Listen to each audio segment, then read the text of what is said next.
Classic Rock Beagle. Hi, I'm Dobbs here with Moser, and welcome to the Annals of the Classic Rock Beagle. We review music and topics roughly from the mid-60s to the late 90s. Well, you're chipper today, Mose. Yeah, Beagles got a lot to be happy about, don't they? Yeah, looks like we're going to have to bring you down then. Oh yeah. We're going to play the saddest songs that I can think of. Do you know what inspired this topic, Moser? You're an asshole. You're an asshole. You're an asshole. Yes, you're an asshole. Besides that. Good Beagle, you paid attention. Yeah, ranking Lord's Liability number 4 in the top 10 songs of the teens got me thinking, what are the saddest songs that I've ever heard? Yeah, good point, Mose. Well, here's a quick top 10 of the saddest non-rock songs that I've ever heard.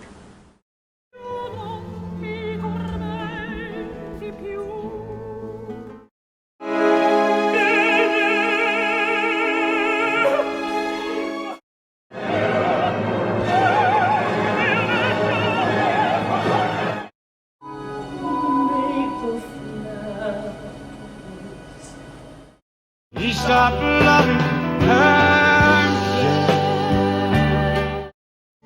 I am a lighthouse, worn by the weather. Much for me, you're a liability.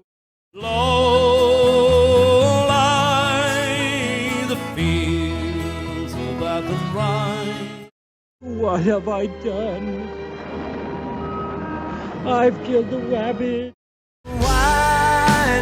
If you don't trust my do-rag.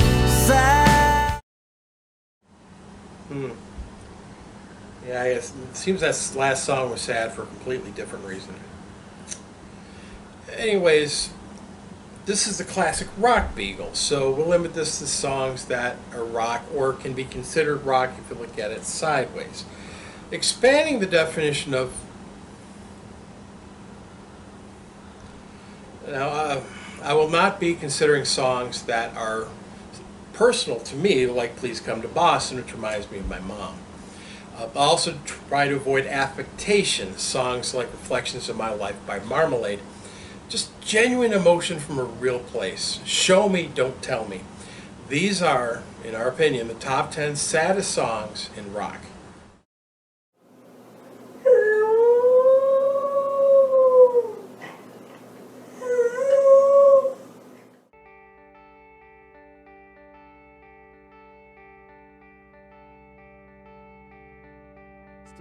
Counting Crows hasn't survived in the American public conscience as well as lesser bands like Smash Mouth. But I've got to say, Adam Duritz is a great songwriter. Sideshow Bob says about Round Here, quote, "The song begins with the guy walking out the front door of his house and leaving behind a woman. But the more he begins to leave people behind in his life, the more he feels like he's leaving himself behind as well. And the less substantial he feels about himself. That's sort of what the song's about. Even as he disappears from the lives of people, he's disappearing more and more from his own life," end quote. My interpretation. The lyrics are about a woman in pain and a friend who can only watch helplessly as she spirals into a deeper, darker depression. She's at her breaking point and begs her friend to help her. Now, does she go through this at the end? It's not clarified in the song. The more pertinent question is, what will we do? How are we responding to those around us? The music itself was actually developed by an earlier band Counting Pineapples was in, but other than the harder section, it fits the song very well.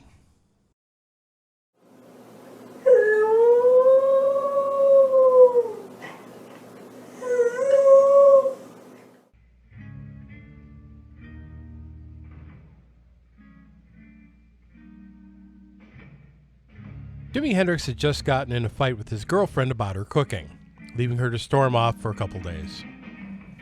Faced with the possibility of losing the woman he loved, especially over something so stupid, In his raw emotion, Jimmy wrote and recorded this song. Now, not all the songs written through emotion are written well. In addition to tapping into your emotion, you also have to be able to express your grief in a compelling way. Jimmy was able to paint a picture of the lament in his heart. Now, when a loved one dies or a relationship with a beloved ends, does the world stop? Does everything actually change around you? You know, in a way, it actually does. Everything you come across will be a reminder of the lost loved one. And in Jimmy's words, the wind cries and the traffic lights turn blue. Everything will remind the grieving person of who they lost. As the song develops, the wind goes from whispering to crying to screaming Mary. In the recording, the quick run-through was so perfect and emotional that the later recording seemed sterile. Thus, the demo cut is the one that was put on the album.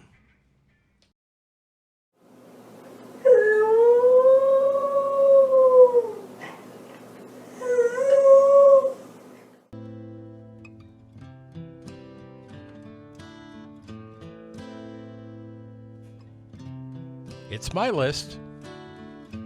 I'm gonna count it. I hurt myself. He's Johnny Cash. Today He can make any list he wants to be on. to see if I To the surprise of anyone who is not already a huge Cash fan, he covered a 9-Inch Nails song in the last year of his life. The original song is about self-loathing and regret for how the singer has lived his life. Composer Trent Reznor has called this the most personal song he's ever written. Reznor wrote this song in his 20s, writing about the despair he felt based on the poor decisions he made. And then, as he always does, Cash made the song his own. It's an old man seeing the end of his days and looking back on his life. In both cases, it is a goodbye focusing on regrets. Now, the needle, for example, represents Reznor's drug addiction, which was robbing him of his spiritual and emotional life, while for Cash, the needle represents insulin in his battle against diabetes, which was soon to rob him of his physical life. The Empire of Dirt for Reznor is a lifetime of destructive decisions, while for Cash, it's his grave. The raw emotion in Cash's voice adds a significance of the finality of life around the corner for him. Hurt was an appropriate swan song for a legend.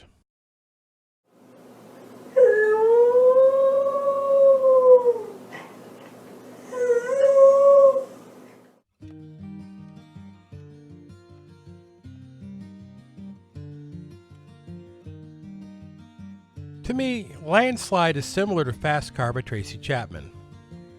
It's about arriving at that time of life when you have to decide whether to give up having a normal life to pursue your dreams, or give up your dreams and make the best of it. Stevie indicated that that's where she and Lindsay were when she wrote this song. After Buckingham Nicks was released with absolutely no impact, Stevie drove to Aspen to be with Lindsay as he was rehearsing with Don Everly's band. When Lindsay left for the tour, she made the choice to stay in Aspen and settled in as a waitress. But while he was on tour, Stevie made the decision he was going to move forward with her music. This, of course, was a happy ending, but the lyrics indicated the uncertainty in both decisions. If they had went for their dreams and failed, there would be left an avalanche of regret. But if she gave up on it altogether, there would have been an avalanche of regret. She was coming to terms with this as she made her decision.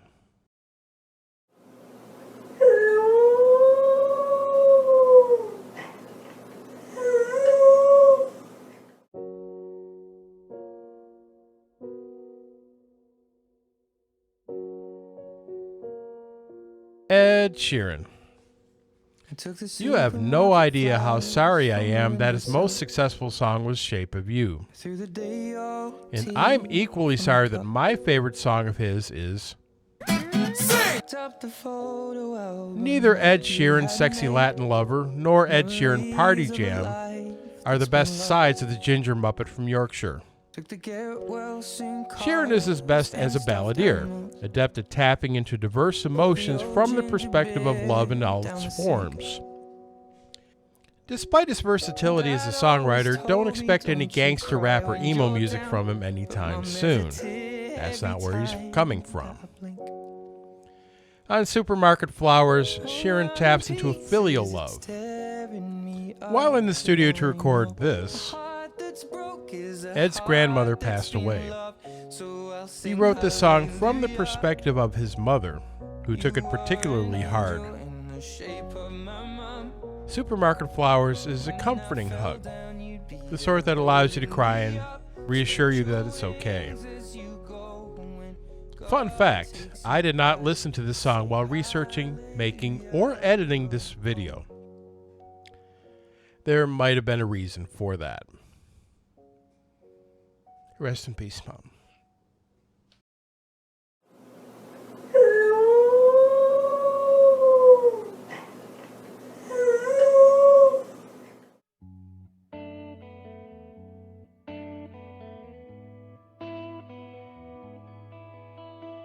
Back in the early 1980s, young Eddie Vedder wrote Better Man in his bedroom. The lyrics were inspired by the person he called, quote, the bastard that married my mama, end quote, while the music was structured like Save It for Later by the English Beat. In Vedder's own words, it's good, but, what's it mean being a rock star thing, I mean, what's it all about but the fans, Okay, Eddie, and that's why we have with us two interpreters to translate what Eddie is actually saying, okay? So this is Jane O'Neill, an interpreter at the United Nations. Now, Jane, what languages do you speak? I speak fluent Russian, Chinese, and Vedder. Okay, great, great. And tell us, what did Eddie just say? He said, I'm fine, how are you? Pearl Jam told stories that elicit empathy. Here they're able to get into the mind of an abused woman. She tries to tell him to stop, but the words just don't come out. She doesn't love him anymore, and yet when she tries to run away, she invariably comes back to him. This is how abuse kills the spirit. She who was once strong feels that she isn't anymore, and that this is the best she can do. All the strength was beaten out of her, literally or figuratively, and she'll be back again and again to be killed again and again. This woman is our sister, our friend, our daughter, or, like in Vedder's case, our mother. She's begging for help and feels she can't get it, so it's up to us, the listener, to help her. In other words, well, it's a band, and I'm just one, and one makes two, and that's why I get the best seats at the basketball games for the people who can't because of the rip-offs. And again, why awards? Anybody? It sounded like they'd like to make a few more albums, or that camels speak to him with their eyes.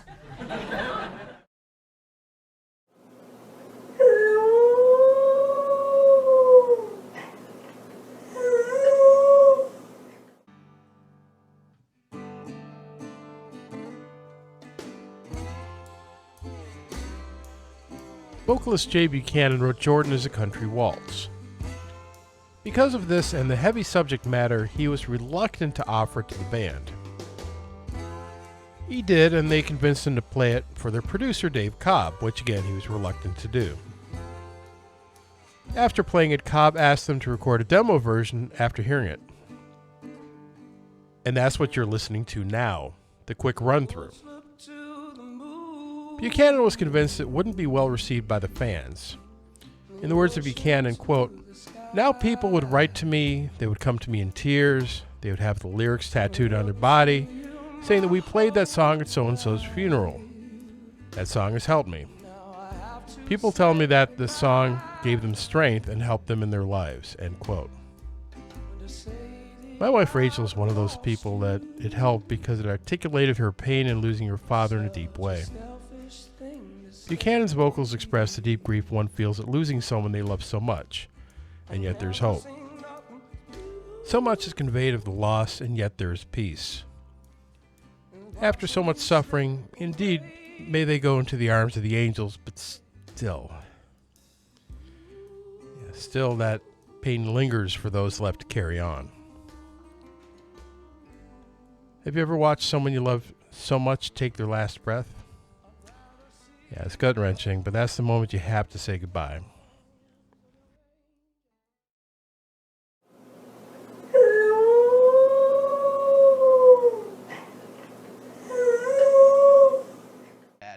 My child arrived just the other day. He came to the world in the usual way, but there were planes to catch. This is probably the song that made me cry most in my lifetime, other than Jeremiah was the bullfrog. yeah, kindergarten was a nightmare. Anyways, the lyrics were actually written by Harry Chapin's wife, Sandy. Soon after she wrote this, their son Josh was born. Contemplating now being a father, Harry Chapin was inspired to take up a guitar and put her words to music. Cats in the Cradle is about a workaholic father constantly working and not spending much time with his son. As the boy grows up, he stops asking his father to hang out with him. Instead, he asks for the car keys. The tables turn around so that it's the father who asks his son, "When are we going to hang out?" But the son is now too busy with his own work and family to spend time with his father. According to Josh Chapin, people thank him since the song has actually gotten them closer to their own father or someone important to them.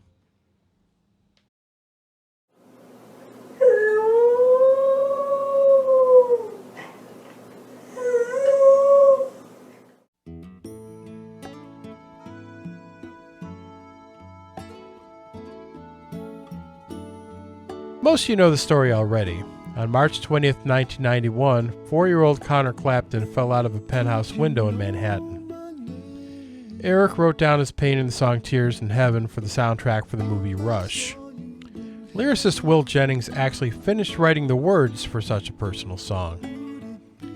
Tears ended up sweeping the Grammys in 1992. Now, how can a parent deal with losing their child? We all know people who have done that, and their grief ripped their marriages apart and destroyed lives. Clapton wrote this beautiful love letter to his little boy where he wonders if his child will remember him in heaven or if he'll hold his hand. In the end, he's going to carry on because it's not his turn, at least not yet. Clapton said that writing Tears, along with Circus and My Father's Eyes, were a large part of his healing process.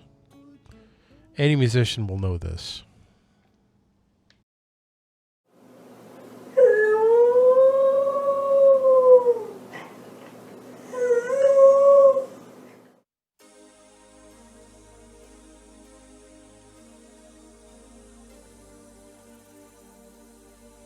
I'll let my wife Rachel take this.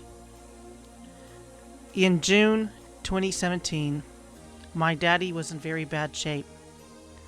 We didn't know if he'd make it through, but I knew I had to write him a letter before it was too late. I had this song in my head, and so I wrote him what I felt I needed to let him know then. He didn't die, at least not at that time. Instead, he would a couple months later in January 2018. But even though I wrote him that letter, I still felt that I didn't tell him everything. I know I kept some things back. There was so much more I needed to know, to hear, to talk about with him, and I regret that I didn't take more time to call him, or text him, or message him, or email him. Again, this song runs through my head because of how short life is. Why spend it in bitter struggle, in arguing? There will come a time when you can't reconcile with them anymore, and regret is a bitch. This song is a reminder that it is better to seek peace and to admit that yes, you don't see eye to eye, and that's okay, because it's far better to strengthen what bonds you have because no one is guaranteed tomorrow. So that was the list of our top 10 saddest songs in rock. Now, music is by nature subjective, so this will affect people differently. Everyone should have their own list, and that's the way it should be. So let us know down below what songs make you cry and why.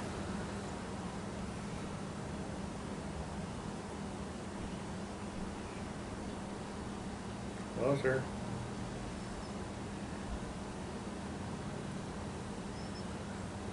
Moser, you missed your...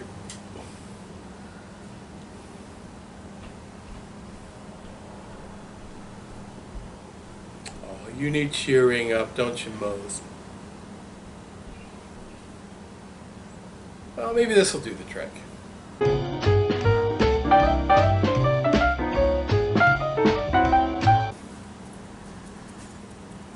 Also, let me know what band you would like us to do our next album rank on. If I have to choose, we're doing Debbie Boone. So be sure to like, subscribe, and comment. And as always, rock on.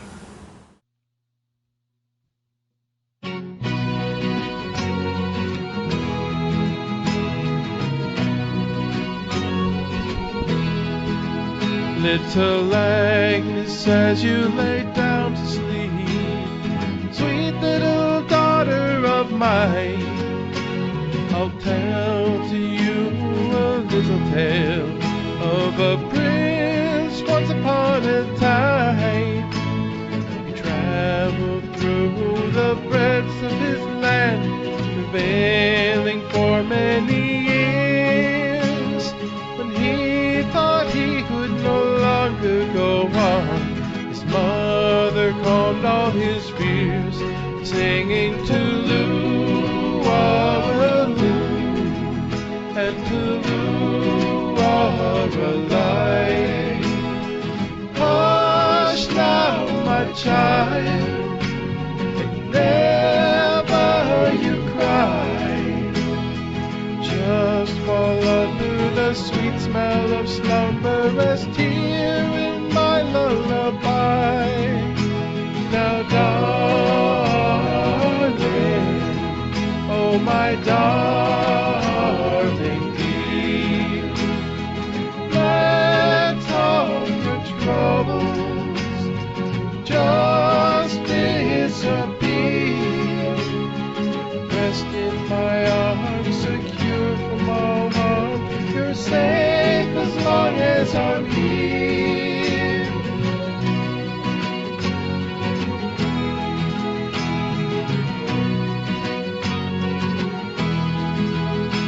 At last he found his aspiration, the lovely maid to make his wife. Happy ever after down the garden path, hand in hand they began their new life. But the path was blocked along the way by a gilded wall made of gold. The wall was too high and the princess did cry. The prince bade to have and hold, singing Tulu, and Tulu, alive. Never you worry, and never you cry. Take your rest, put your head on my breast. Oh,